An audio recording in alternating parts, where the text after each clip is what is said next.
Hello and welcome. Assalamu alaikum. Today's discussion is going to be very brief, and we're going to talk about the word Allah and how we understand what that word is.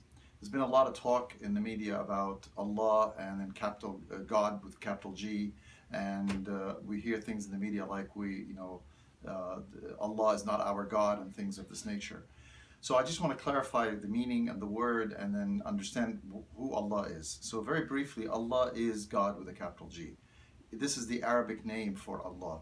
And if you understand and go through the history of the Abrahamic religions, you will see this all comes from the same roots and the same words that Christians and Jews use from the Aramaic and from the Hebrew.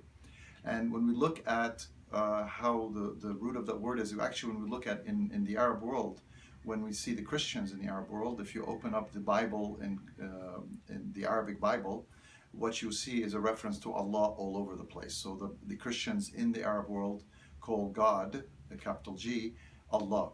And that's how they refer to him, and that's how we hear them and know them in the Arab world all over. Whether they're in Syria, whether they're in Egypt or Lebanon, they still refer to him, or even in Palestine, they still refer to him as Allah. And we go back to the root of the word. Allah is really like a contraction of al, which is the article, the definite article, and ilah, which means the one to be worshipped.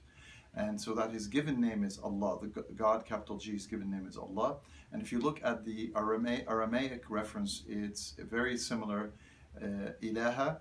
And if you look at the Judaic reference, it's also, there's one of the references is, as we understand from Elohim, we also see another reference as Ilahu or something very similar, very similar pronunciation.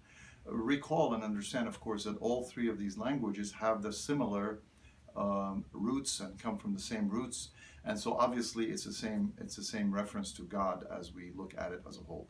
So when you see something in the media that says Allah, we're not referring, the Muslims are not referring to a different God than the Christians and the Jews worship. It is the God, the Creator, the one who created all of us, and is the one who is created the whole universe that we live in and everything that we know of. So that's today's understanding of what the word Allah is, and to clear up the mixture of that understanding. Thank you very much, and we'll see you in the next session on another day. Assalamu alaikum.